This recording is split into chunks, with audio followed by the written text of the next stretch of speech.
Hello everyone, this is Matthew Frailey with BreakpointTrades.com. We've been bringing you advanced technical analysis, market commentary, trade ideas, and mechanical trading algorithms, such as our 22 SPY and ES mean reversion systems and our KISS trend following systems. We've been doing this for over 20 years, since 2003, for professional traders and individual traders like yourself. Anyway, lots happening in the market, so let's go ahead and get started. This is a state of the market technical analysis review for September 27th, 2023. This is our back-end recorder for our website, and I'm going to go ahead and get this recording started now. Hello everyone, this is Matthew Frailey with BreakpointTrades.com. This is the Wednesday, September 27th newsletter. Tonight's newsletter, as you can see, divided into 7 major sections. By the way, I did add some trade ideas.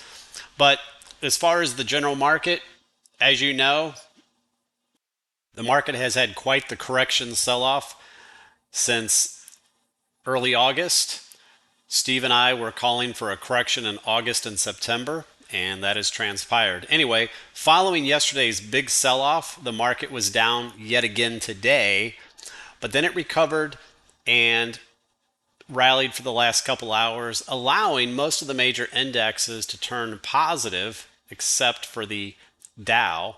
The S&P was essentially just slightly positive. The triple Q's up 0.2%. The small caps up 0.9%. By the way, a testament to technical analysis, the S&P 500 perfectly bounced off the uptrend channel line that we've displayed for weeks and months. Perfectly tagged it and bounced off of it. Today, the SPY and Qs both formed doji hammer-like candlesticks. Those are potential reversal patterns. As you know, we are very oversold here. There's a lot of indicators and oscillators that are very oversold. The NAMO, NIMO, and the percentage of stocks above their 20-day EMA for the S&P 500 has fallen to only 10%. That's pretty oversold. Also today marked a DeMark 9 for the 4 major indexes: the SPY, triple Qs, the Dow, and IWM. Anyway, barring any black swan event, the market is likely in a spot to have some sort of oversold bounce. Also, our mean reversion systems, by the way, our KISS trend systems, they've been out safely in cash, as you know, for the indexes. But the mean reversion systems for SPY and ES, they're the systems that, buy pullbacks and they look to exit for a mean reversion bounce. We got quite a few of these systems that have been going long. So when you get this many, you're usually close to something. Otherwise, remember, key events this week. Thursday, we have GDP, initial jobless claims, pending home sales, natural gas inventory. But remember, guys, Powell speaks tomorrow at the market close at 4 p.m. So you might want to stick around instead of running to the gym right when the market closes. All right. And then Friday, we have PCE, Chicago PMI, etc. Next, let's go and jump and talk about some of these mean reversion systems that have been going long. So here's all the mean reversion systems that have been going long on SPY and ES. I have the SPY at the top and I have the ES versions at the bottom. So under SPY, the trend pullback has 2 entries. Okay, again, that's the nature of these systems. They tend to scale in. They can be early at times, especially the trend one. You could see the last trade, for example, was a loser while the next 2 entries were winners. Because we double up and triple up on the additional entries, that still made money. But that's in a second entry. The QE BTS for SPY is in a first and second entry. Same for ES, and of course ES, same for the trend. The CCI system triggered, and it's in a second entry. And this is one of the has some of the best stats out of the systems. Has a profit factor of over 60. Okay. Also today, the RSI oversold system triggered. So the name's pretty descriptive there. The 14 RSI is oversold and it looks for a reversal trigger. So that went long today. The CCI system, someone asked me about that yesterday. It looks for whenever the CCI spikes to a very oversold condition and then works higher in a positive divergence. But you have all these subsystems that have triggered. Usually when you get this many systems starting to overlap, you're close to some sort of bounce. Okay. Next, image number 3. Here's the trades for the SPY systems this year. Again, this year, as you know, the mean reversion systems did far less trades than last year. But right now, we're at trade number 30 for the year.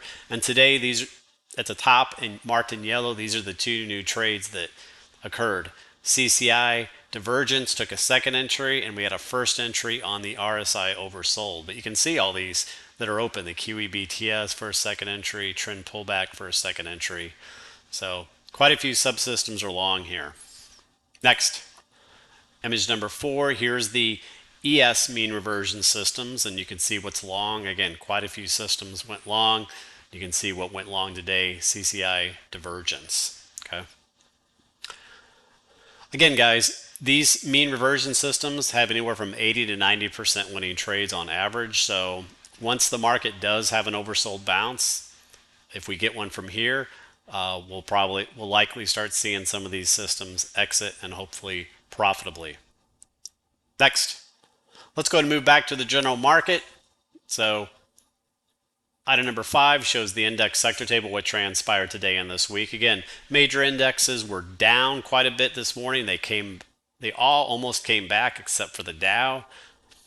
Everything else came back. And for the week, most of the things are down except for the Russell, believe it or not. As far as the major market sectors, not too bad today. Again, market came well off the lows. What was really strong was the energy sector. With what crude oil is doing, etc.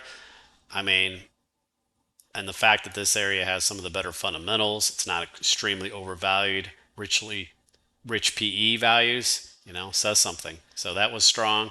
So more sectors were up than down. And for the week, obviously, more sectors are down than up, except for energy here. Energy sector, oil services, XLE up around 3 to 3.5%. Utilities, strong down week, down 4.5%. Again, what's really been spooking the market, guys, is this crazy strength in US dollar and, of course, the rising 10-year, which just continues to make new highs. That's one reason also why utilities are down. US dollar today up 0.5%. Again, extremely strong. That's a big move for the dollar. It's up 1.15% for the week. Cryptocurrencies were mostly up today. Commodities, despite the fact that the dollar was up so strongly, most commodities were up. Again, a lot of that is because crude oil was up 3.6%. That helps the index. Gasoline up, natural gas up, corn, coffee, sugar. What were down was copper and agriculture. Again, but the commodity that did get hit was precious metals, gold, silver, and of course GDX, the gold miners. Not surprising, guys. Those rising 10-year rate, US dollar is just too much for that group. And remember, the stocks have been leading down, and finally we're starting to see a flush. Now, the next bottom, though, could be a decent bottom, but this group was not acting well, and so not surprised to see it flush down.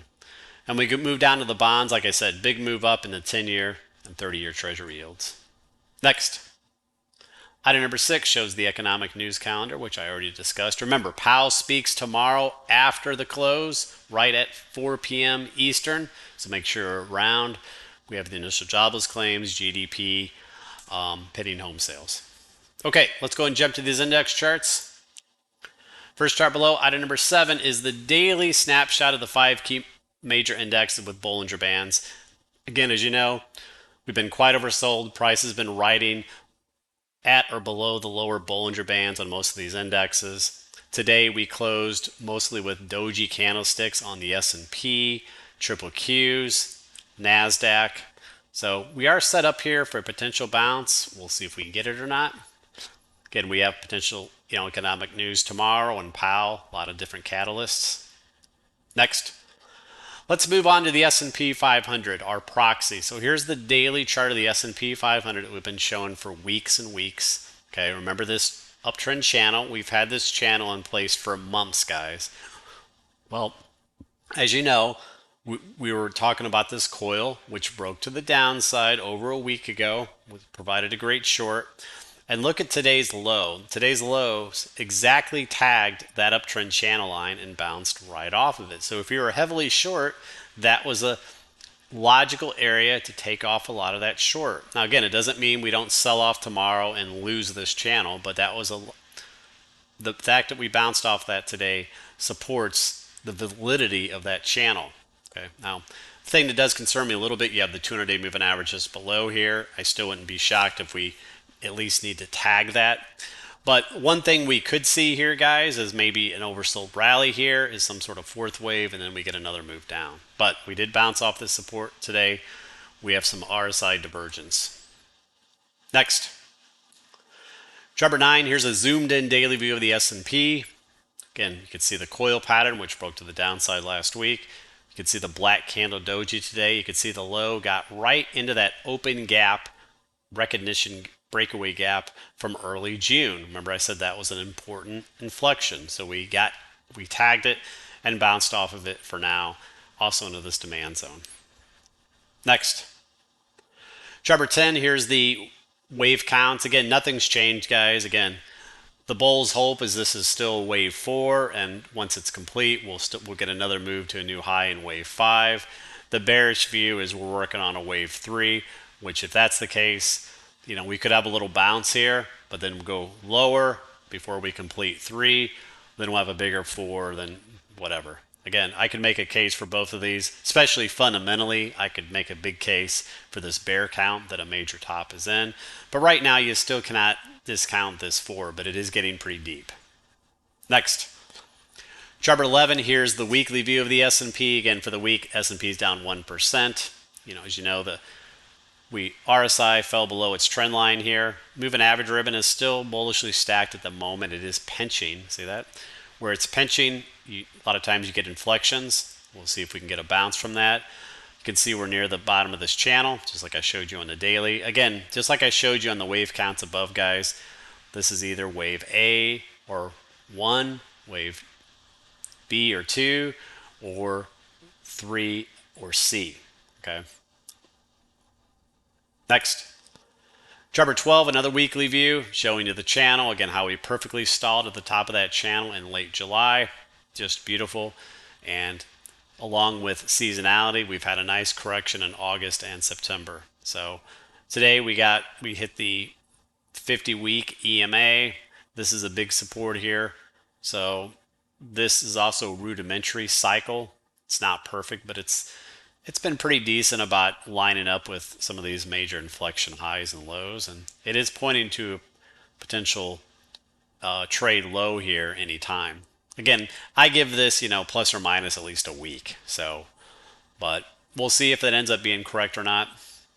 Next, chart number 13. Here's the daily S&P KISS trend system. Again, as you know, this stopped out the other day, had a whipsaw trade. It previously had a nice winning trade, and that's the thing, guys. I talked about this the other day. The nature of these KISS trend systems, a lot of times after it catches a big trending trade, a lot of times the next trade's a whipsaw. Not always, but a lot of times.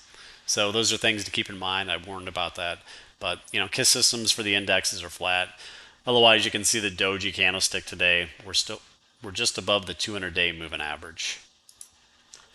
Chart number 14, here's the 4 time frames. Again, we're below the ATR on all these time frames. Quite stretched, oversold. You can see the moving average ribbon, how wide it is. Usually you get mean reversion bounces after that.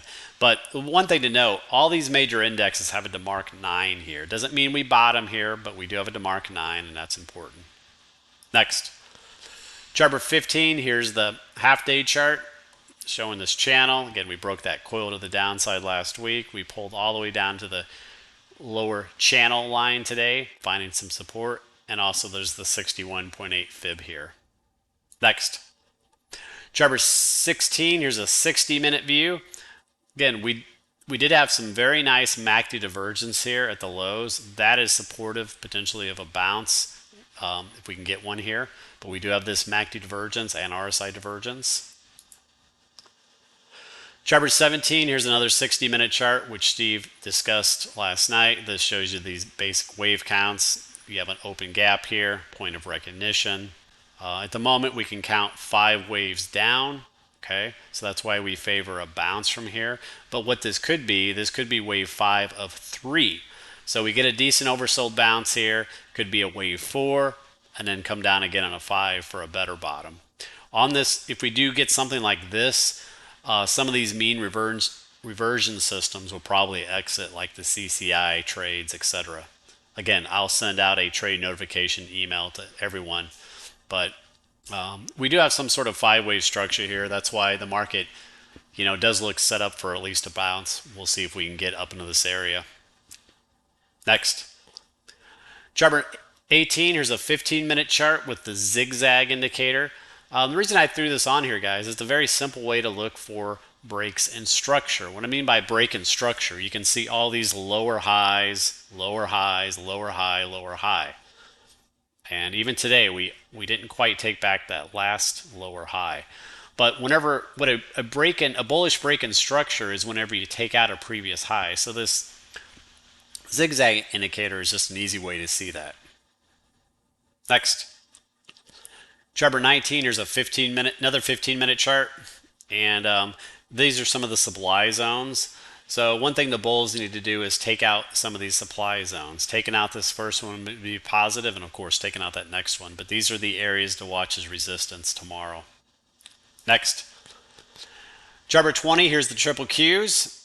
This is the this has been moving down. You can see the doji candlestick today. By the way, this line here, that represents a symmetry move. Didn't quite make it there yet. The triple Qs are still quite a bit above their 200-day moving average, unlike the S&P, which is pretty close to it. Chart 21, here's the other daily triple Qs,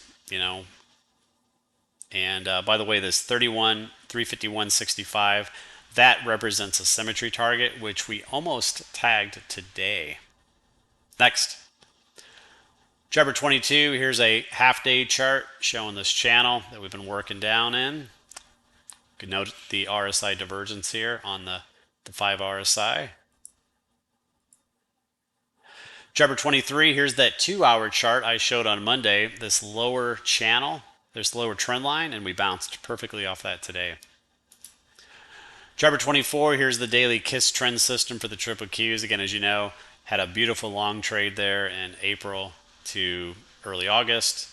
And then the last trade ended up being a little whipsaw, which is typical. But again, guys, that's actually a good thing because that means now the odds of the next trade being a winner are pretty good. All right. Next. Chart 25, here's the 4 time frames. Again, not a lot to say here, similar to the S&P. Again, we have that DeMarca 9 on a daily to be aware of. Next. Chart 26, here's IWM small caps. Again, as you know, they peaked out in a 5th wave move there into late July. At the top of this triangle pattern was just an absolute awesome area to take a short. You got everything lined up there. You even had an RSI trend line break here to confirm it. Sold off, rally, lower high, moving average ribbon pinch. That was an excellent short opportunity. You can see the slanted head and shoulder, which has been playing out. And finally, chart 27, here's TZA. Remember I talked about this on the weekend and last week. It obviously hit my target there of the open gap. It was a good trade. All right, guys, that does it for the indexes. Now, tonight, ES futures are up about 9 points. So we'll see how they fare tomorrow. Let's move on, look at some indicators. Chart 28, here's the VIX. So the VIX did close slightly back inside its upper Bollinger Bands today. So that's a VIX Bollinger Band buy signal. We'll see if that plays out or not. Chart 29, here's the VIX and the VVX. Anyway, both of them closed back inside their Bollinger Band. So both of them match now. So potential little buy signals. Next. Chart 30, here's the NYSI mechanical trading system with the 9 EMA. And again, this is Been a very clean, simple system. You get your buy and sell signals whenever the NYSE crosses its 9 EMA. You can see the sell signal in early August was absolutely excellent. It bounced. It didn't give a buy signal there in late August, early September. Got close. So beautiful. And you can see here this nice clean uptrend line on the S&P 500. You can see how we tagged that trend line today and bounced perfectly off of it. Just an outstanding chart from a technical perspective and from a systems. Again, since we provide you the live URLs, you can save this chart on your own and use it. Next. Chart number 31, here's the S&P with the new highs, new lows indicators. Like I showed the other night, these are outside their Bollinger Bands, so quite stretched. Again, the market's set up to bounce here if it wants to. Chart number 32, here's the two indicators we like to follow, McClellan oscillators, the NAMO, that's for the NASDAQ, and the NYMO, that's for the NYSE. And again, the NYMO is below its lower Bollinger Band, so that's quite stretched. But one thing we talked about the other night, and it's still valid here, is you have a positive divergence. For now, you have a higher low on the NYMO and NAMO, but you have lower lows on the NASDAQ and NYSE. So you have a positive divergence there. And these indicators tend to lead. Chart number 33, here's the S&P Low Volatility Index. It's below its lower Bollinger Bands. When it's below its lower Bollinger Bands, it gives you buy signals. Okay? When it's above its upper Bollinger Band, you get sell signal. That was a pretty good sell signal there in late July, wasn't it? But right now, you're at a buy signal. Next. Chart number 34, here's another very interesting chart. This is the percentage of stocks in the S&P 500 that are above their 20 EMA. Okay, back in July, this is up here at 85%, had a negative divergence. Well, it's now fallen to 10%. Again, doesn't mean it can't get lower, but this is, basically back to the March lows. This is oversold territory. So indicators are saying that we're, at a point that we can have a bounce. Let's move on, look at the bonds. Chart number 35, here's high yield corporate. Now this continues to weaken, and this is definitely a concern. Now the 200-day moving average is below there. Market tends to follow this. Chart number 36, there's the bigger picture view. Next, moving to interest rates. Here's the 10-year Treasury yield. This week it's up 4.25%.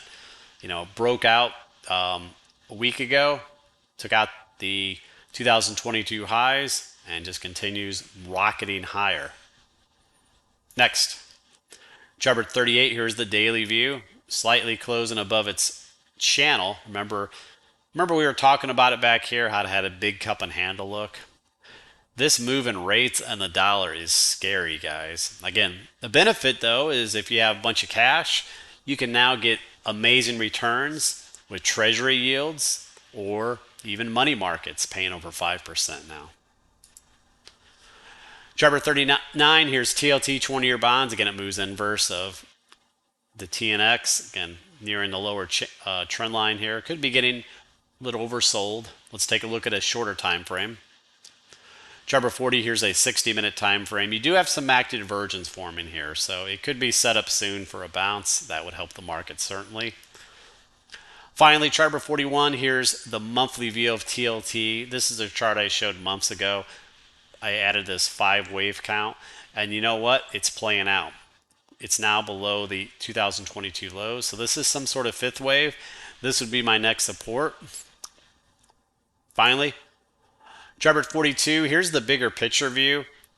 Kind of something that I think could unfold. So we have 5 waves down. Once it bottoms, I'm then looking for an ABC move up. That would probably likely correspond with an oversold market rally and then come down again, which means interest rates would go much higher. Anyway, just postulating for the future, but it is something to be aware of. Next, looking at just a few of these market sectors, just going to cover a few. Here's XLK Technology. Again, it has this rounded type top, little black candle doji here today. Chart number 44, transports. Remember, they lost their 200-day moving average, little doji today. Heck of a sell-off from the July highs and of course from that bear flag. Chart 45, XLF financials, nice sell-off from that channel break. As you know, it's below its 200-day moving average as well. Chart 46, biotech has had an absolute drubbing, but it tagged its lower trend line of the channel 2 days ago and has bounced off of it.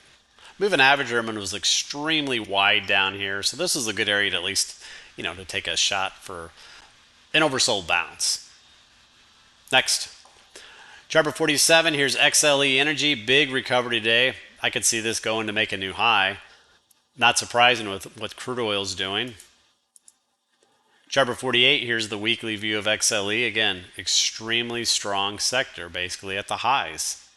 Contrast that to the general market. Chart 49, here's oil services, also a nice rebound off that 50-day moving average. Hasn't taken out its high yet, though. Chart 50, here's ExxonMobil, the big boy, broke out to a new high today. Okay. Chart 51, Chevron, another nice energy stock, breaking out. Next. Moving on to commodities, chart 52, here's DBC, so far bounced near the 20-day moving average. Remember, it is in a long-term uptrend. Chart 53, here's crude oil. Again, big pop today. Yesterday, it pulled back, bounced right off that 50-day. It still closed above its 9 EMA. It really needed to close below its 9 EMA to set some sort of top. But the fact that closed above it all these times was still bullish. We bounced off the 20-day moving average yesterday, and boom, big rally today. Chart 54, natural gas, slight bounce, otherwise still in the same channel we've been showing for months. Chart 55, copper continues to weaken, starting to now break this weekly coil to the downside.